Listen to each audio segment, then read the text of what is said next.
Wagwan, beautiful people, welcome back to my channel, guys. You already know it's your girl Lisa, and if you're new here, it's great to have you.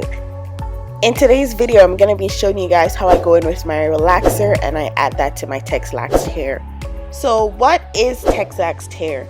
This just means that my hair has not been completely processed, guys. It's just been under processed, and this really gives me a fuller and thicker appearance with my hair. Okay, let's get into it.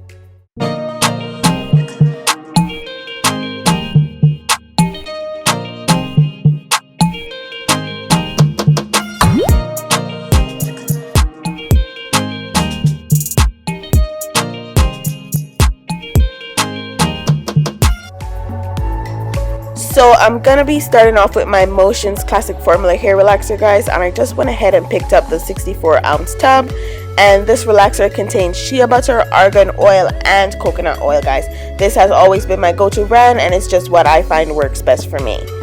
So to begin, I always go in by parting my hair in sections and twisting the end. And this just makes it easier for me to lift and apply the perm to my hair. I also go in and I add petroleum jelly to the end of my hair and around my hairline. So I'm going to be going in with my relaxer, and I'm going to be applying that to the top portion and the bottom portion of each section. So I'll just be doing that throughout my hair, ensuring that I get every single strand. I also try to keep a safe distance while applying my relaxer from my scalp, guys, because I do not want no crusty burnt scalp, okay? So I'm very tender-headed and my scalp is super sensitive, so I have to be really careful with that. Always keep in mind that everybody's hair processes at a different speed, guys, so just listen to your scalp, okay? Listen to your hair.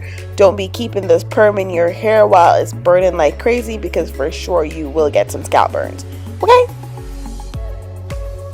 I'll just continue to go in with my relaxer, and I'm gonna be applying that to each section of my hair until my hair is fully completed, okay?